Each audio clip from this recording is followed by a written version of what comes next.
बुलाते थे क्योंकि उसका एक हाथ और एक पैर था। अपनी माँ को गरीबी की हालत में काम करते देख वो बहुत दुखी होता था। एक दिन उससे रहा नहीं गया और अपनी माँ से बोला, माँ, मैं तुम्हें इस हालत में काम करते नहीं देख सकता। मैं पैसे कमाने शहर जाऊंगा। माँ बोली, बेटा, तेरा एक हाथ और एक पैर है, तू कैसे शहर में काम कर पाएगा? अद्धा माँ से बोला, नहीं, मैं चला जाऊंगा, तू बस हाँ कर दे। फिर क्या था, अद्धा जिद करके पैसे कमाने शहर चला गया। शहर पहुंचकर वो एक सब्जी मंडी के पास रुक गया और सोचने लगा, यहाँ तो काफी भीड़ है, पर मैं ऐसा क्या करूं जिससे आज ही आज में मेरे पास पैसे इकट्ठे हो जाएं? थोड़ी देर बैठ जाता हूँ, फिर सोचता हूँ। अद्धा वहीं सब्जी मंडी में एक किनारे पर कपड़ा बिछाकर बैठ गया। तभी वहाँ से एक व्यक्ति गुजरा और देखा कि अद्धा लाचार अवस्था में है, तो उसके आगे 1 रुपए का सिक्का रखकर आगे बढ़ गया। अद्धे ने सोचा, ये तो बड़ा आसान है, ऐसे तो मेरे पास बहुत पैसे इकट्ठे हो जाएंगे। वो जोर जोर से चिल्लाने लगा, अल्लाह दे ना ते देंदा जा, नहीं देंदा ते खसमानू खां। अल्लाह दे ना ते देंदा जा, नहीं देंदा ते खसमानू खां। ऐसा करते देख लोग उसके आगे पैसे रख के जाने लगे। सुबह से शाम हो गई और उसके पास बहुत सारे पैसे इकट्ठे हो गए। उसने सोचा, मेरे पास इतने सारे पैसे हैं, इतने पैसे लेकर इस वक्त गांव की ओर निकला तो कोई चोर या डाकू ना छीन ले। क्या करूं? उसको ऐसा सोचते हुए एक महिला देख रही थी। वे अद्धे के पास आकर बोली, बेटा, क्यों परेशान हो? क्या मैं तुम्हारी कुछ मदद कर सकती हूँ? अद्धे ने अपनी सारी परेशानी उस अनजान महिला को बता दी। बेटा, बस इतनी सी बात, यहाँ कुछ ही दूरी पर मेरा घर है। अगर तुम चाहो तो वहाँ रात गुजार सकते हो, सुबह निकल जाना। अद्धा बोला, बहुत बहुत शुक्रिया माताजी, और बिना कुछ सोचे समझे उस महिला के साथ चला गया।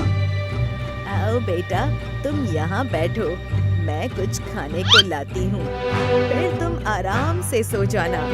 और हाँ, लाओ, ये पैसों की पोटली मुझे दे दो, मैं संदूक में रख देती हूँ और ताला लगा देती हूँ, सुबह जाते हुए ले लेना।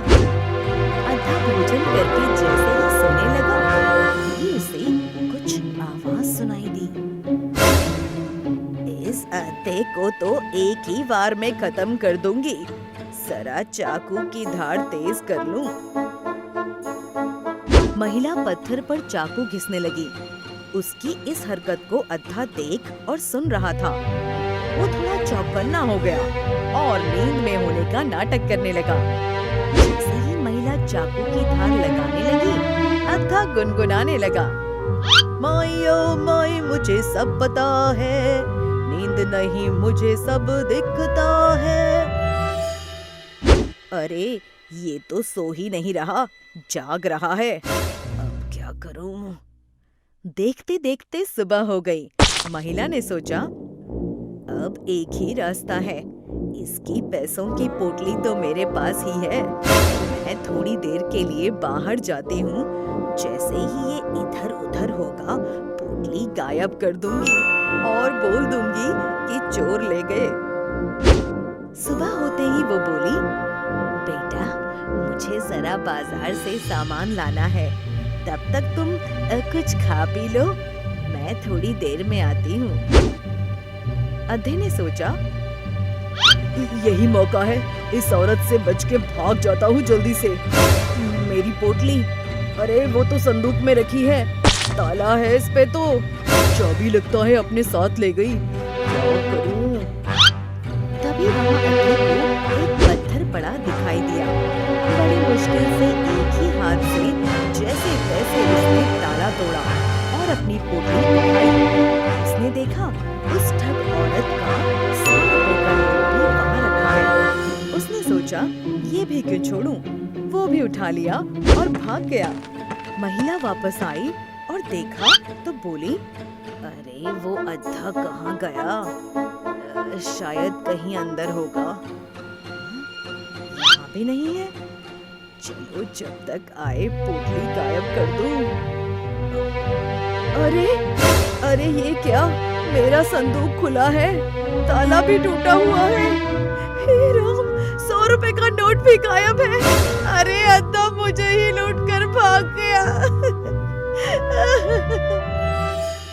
ये तो अद्धे की समझदारी थी कि वो सोया नहीं और महिला की करतूत जान गया तो अपनी जान बचा ली।